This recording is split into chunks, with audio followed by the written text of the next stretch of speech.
बिस्मिल्लाहिर्रहमानिर्रहीम। अस्सलामुअलैकुम नाज़रीन इकराम, नई वीडियो में आपको खुश आमदीद कहते हैं। इस वक्त मुल्क में मुख्तदर हलकों और पाकिस्तान की सबसे बड़ी सियासी जमात पाकिस्तान तहरीक इंसाफ के दरमियान कशीदगी अपने उरूज पर पहुंच चुकी है और अब मामलात बहुत ही आगे निकल चुके हैं। अगरचे बहुत से बैकडोर चैनल्स अभी भी खुले हैं, बहुत सी मुफाहमत की कोशिशें अभी भी की जा रही हैं, लेकिन इस सारे के सारे मामले के अंदर अब बातें बहुत ज्यादा खुल रही हैं। जनरल कमर जावेद बाजवा के कोर्ट मार्शल के चर्चे इस वक्त सोशल मीडिया पर हैं, जबकि दूसरी जानिब इमरान खान ने किस तरह से तारीख बदल दी है, इस हवाले से बहुत अहम तरीन डिटेल्स हैं जो आपके सामने रखनी है। और ये मंजरनामा इस वक्त क्या रंग इख्तियार कर रहा है, इसकी क्या हकीकत है, इस हवाले से अंदर खाते क्या चल रहा है, इसका भी जायजा लेना है।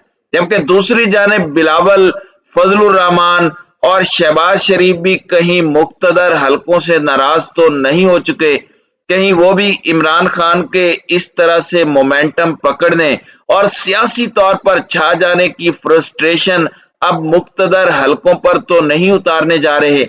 जबकि कौमी सलामती कमेटी का एक बड़ा अहम तरीन इजलास और उसके हवाले से कुछ डिटेल्स, कुछ खदशात और कुछ सवालात हैं। सवालात ये हैं कि क्या अमरीकी अड्डों पर मोहर लगने जा रही है या फिर सूरत हाल क्या रंग इख्तियार करेगी, इस हवाले से भी डिटेल्स आपके सामने रखनी है। सबसे पहले मैं आपको ये बता दूं कि इस वक्त तमाम पीडीएम जमातों की फ्रस्ट्रेशन बढ़ती जा रही है, उनकी बौखलाहट बढ़ती जा रही है, परेशानी में इजाफा होता जा रहा है। इमरान खान की बढ़ती मकबूलियत उनके लिए दर्द सर बन चुकी है। एक जानिब तो नून लीग बैक टू बैक मुख्तदर हलकों से अपने सहाफियों के जरिए या अपने मिनिस्टर्स के जरिए नाराजगी का इजहार करवा चुकी है, और खुरम दस्तगीर, ख्वाजा आसिफ, इन सब की एस्टेब्लिशमेंट स्टेटमेंट्स इसी सिलसिले की एक कड़ी है कि एस्टेब्लिशमेंट को अंडर प्रेशर लाया जाए और ये परसेप्शन मजबूत कर दी जाए कि ये पूरे का पूरा रजीम चेंज ऑपरेशन सिर्फ हमने नहीं किया, इसमें मुख्तदर हलके भी थे, ताकि अवाम का अताब जो है वो तकसीम हो सके। अकेली नून लीग नहीं, सारी पीडीएम जमातें नहीं, बल्कि सारे मुख्तदर हलके भी इस कश्ती के अंदर सवार हो जाएं। जबकि बिलावल भुट्टो ने अब ये भी कहा है कि कहां है ये तब्दीली, अवाम का मुजरिम आजाद घूम रहा है, इमरान खान से हिसाब लेंगे। यानी ये किससे पूछ रहे हैं कि तब्दीली कहां है? इमरान खान अवाम का मुजरिम है, अब इमरान खान आजाद क्यों घूम रहा है? आप समझ लें कि आप समझ सकते हैं कि ये पैगाम किसे है, ये पैगाम किसके लिए है और ये पैगाम देने का मकसद क्या है, ये करवाना क्या चाहते हैं, जो मुख्तदर हलके इस वक्त नहीं कर रहे। जबकि मौलाना फजलुर रहमान, जाहिर बात है वो 2 कदम नहीं बल्कि 100 कदम आगे बढ़ जाते हैं, और उन्होंने चीफ जस्टिस उमर अताब बंदियाल के हवाले से कहा है कि उन्होंने सोमोटो नोटिस लेकर प्राइम मिनिस्टर के इख्तियारात में मुदाखलत किसके कहने पर की। इमरान खान की एक प्रेस कॉन्फ्रेंस में आपने जो ये नाजायज इख्तियारात का इस्तेमाल किया, FIA और दीगर तैनातियां रोकी शहबाज शरीफ की, आप तो आइन के मुहाफिज हैं, आपने ही आइन तोड़ा है, क्यों ना आपके खिलाफ आर्टिकल 6 का रेफरेंस दायर कर दिया जाए। इस तरह की बातें अब इन्होंने करना शुरू कर दी हैं। और फौज के हवाले से भी मौलाना बोले हैं। फौज के हवाले से मौलाना फजलुर रहमान का कहना है कि फौज को उनकी जिम्मेदारियों पर महदूद रखना, फौज को उनकी जिम्मेदारियों तक महदूद रखना और मजबूत देखना चाहते हैं। यानी कि मजबूत तो देखना चाहते हैं, लेकिन वो अपनी जिम्मेदारियों पर, अपनी जगह पर जो काम उनका है सिर्फ वही करें, और इस सारे के सारे मामले में फौज अपने काम से आगे ना बढ़े तो बेहतर है। अब आप अंदाजा कर लें कि ये किस तरह से आहिस्ता आहिस्ता रंग बदल रहे हैं, और ये तो बड़ी जल्दी रंग बदलने के माहिर हैं सारी पीडीएम की जमातें। ये मफाद परस्तों का टोला है, ये किसी भी सूरत मुख्तदर हलकों का वफादार नहीं हो सकता, ये पाकिस्तान का वफादार नहीं हो सकता, ये अपने मफादात का वफादार टोला है, जो अपने मफादात की खातिर गधे को भी बाप बनाने के मिस्ताक कुछ भी कर सकते हैं। नाज़रीन इकराम, एक जानिब तो कौमी सलामती कौंसिल की मीटिंग है और उसमें बहुत अहम तरीन फैसले होने जा रहे हैं। आप कह सकते हैं कि रजीम चेंज ऑपरेशन के बाद जो अब हुकूमत आई है, प्रेशर इंटरनेशनल कम्युनिटी अभी भी उन पर बढ़ा रही है। अमेरिका बहादुर ने IMF के प्रोग्राम के लिए डोनाल्ड ब्लूम के सामने वफाकी वजीर खजाना और वजीर मुमलिकत बराए खजाना दोनों पेश हुए हैं और उन्होंने उनकी खिदमत में अर्ज किया है कि अल्लाह का वास्ता है, हमें IMF का प्रोग्राम लेकर दें। हमने सब कुछ करके देख लिया, बहुत सी चेमगोइयां हो रही हैं क्योंकि पब्लिक का तो ट्रस्ट नहीं है।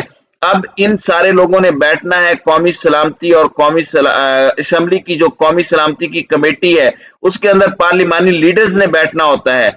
मुल्क के अंदर इस वक्त कैसी अंधेर नगरी चौपट राज है कि चेयरमैन नैब के नाम पर शहबाज शरीफ और अपोजिशन लीडर राजा रियाज में डेडलॉक बरकरार है। बड़ा अजीब मजाक है। तो इस सारे मामले के अंदर चेमगोइयां हो रही हैं कि क्या अमेरिका को अड्डे देने हैं या नहीं। नजम सेठी नवाज शरीफ से मुलाकात करके आया है और नजम सेठी ने नवाज शरीफ से मुलाकात के फौरी बाद कहा है कि अमेरिका को अड्डे देने में क्या हर्ज है, हमने अमेरिका के साथ कोऑपरेशन बढ़ानी है, हमने अफगानिस्तान से आने वाली दहशत गर्दी रोकनी है। अफगानिस्तान से जो दहशत गर्दी हो रही है वो पाकिस्तानियों को नुकसान पहुंचा रही है और अगर हम अमेरिका के साथ कोऑपरेशन कर लेते हैं, एयर स्पेस दे लेते हैं, तो इसमें कोई हर्ज नहीं होनी चाहिए। ये पाकिस्तान का मफाद है। नाज़रीन इकराम, आप समझ सकते हैं कि ये किसकी जुबान बोल रहे हैं नजम सेठी और किसके कहने पर ये तमाम तर बातें कर रहे हैं। अब ये नेशनल सिक्योरिटी काउंसिल क्या डिसाइड करेगी, ये मौजूदा हुकूमत क्या डिसाइड करेगी, पार्लियामेंट से ये क्या डिसाइड करवाएंगे, इसके ऊपर भी बहुत से सवालात इस वक्त खड़े हो चुके हैं। इस वक्त पाकिस्तान की अफवाज के सिपह Salaar general Qamar Javed Bajwa social media पर मौजूए बहस हैं। सोशल मीडिया पर आए रोज कोई ना कोई इनके खिलाफ ट्रेंड भी बना होता है, यहां तक कि रिजाइन का ट्रेंड चला। फिर कनाडा की पार्लियामेंट के अंदर जो अफसोसनाक वाकया पेश आया कि पाकिस्तान की फौज और पाकिस्तान के आर्मी चीफ पर उनका 1-2 टके का पार्लियामेंट जो है वो बोल पड़ता है और उसे इस्तेमाल किया गया क्योंकि फॉल्ट लाइन हमने खुद दी। हमने खुद अपने मुल्क के अंदर हालात ऐसे किए, हमारे अपने मिनिस्टर्स ये बातें कर रहे हैं कि हम तो आर्मी चीफ की तैनाती रुकवाने के लिए आए थे, तो फिर दुनिया को बातें करने का मौका तो मिलेगा। अब इस सारे मामले में कुछ इंकशाफात सामने आ रहे हैं कि मुबैना तौर पर सदर मुमलिकत के पास एक ऑप्शन है और सदर मुमलिकत तहरीक इंसाफ के हैं। कहा यह जा रहा है कि वो पाक फौज के जो एडिशनल जनरल को आर्मी चीफ के खिलाफ कोर्ट मार्शल का कह सकते हैं। ये एक अजीब सी बात है और मुबैना तौर पर ये दावे सामने आ रहे हैं। इसमें आप कुछ बातों को समझ लें। पहले जनरल बाजवा के हवाले से दबे अल्फाज में बातें की गई, फिर न्यूट्रल कह करके मुखातिब किया गया और फिर थोड़ी सी खुलकर बात हुई, फिर ट्रेटर, फिर रेजिग्नेशन और अब कोर्ट मार्शल की बातें हो रही हैं। क्या इसकी कोई पॉसिबिलिटी है? ऐसी कोई पॉसिबिलिटी नहीं है। अब क्या किया जा सकता है कि डिग्निटी और प्राइड फौज के इदारे की और कमांडर की, इसे बहाल किया जाए। इसमें मेरी नाकिस राय यह है कि इमरान खान की एडवाइस पर अमल किया जाए और साफ और शफाफ इलेक्शन करवाए जाएं और जो हो चुका उसे पीछे छोड़कर आगे बढ़ा जाए और फौरी तौर पर यह किया जाए। नाज़रीन इकराम, इस वक्त इमरान खान ने तारीख बदल दी है, सिचुएशन बड़ी मुख्तलिफ हो गई है और इस सारे के सारे मामले में मैं समझता हूं कि अभी भी कुछ नहीं बिगड़ा, अभी भी एस्टेब्लिशमेंट के पास बेहतरीन मौका है। जबकि दूसरी जानिब इमरान खान को भी एक्सट्रीम तक नहीं जाना चाहिए क्योंकि ये डेमोक्रेसी के लिए खतरनाक हो सकता है, डेमोक्रेसी रोल बैक भी हो सकती है और पाकिस्तान बेयकीनी की कैफियत में भी जा सकता है। तो बहुत सी चीजें देखभाल कर करनी होगी और बहुत से मामलात को बड़े ही आसान अंदाज में हल करना होगा। तो नाज़रीन इकराम, आपकी इस हवाले से क्या राय है? आप अपनी राय का इजहार कमेंट सेक्शन में जरूर कीजिएगा।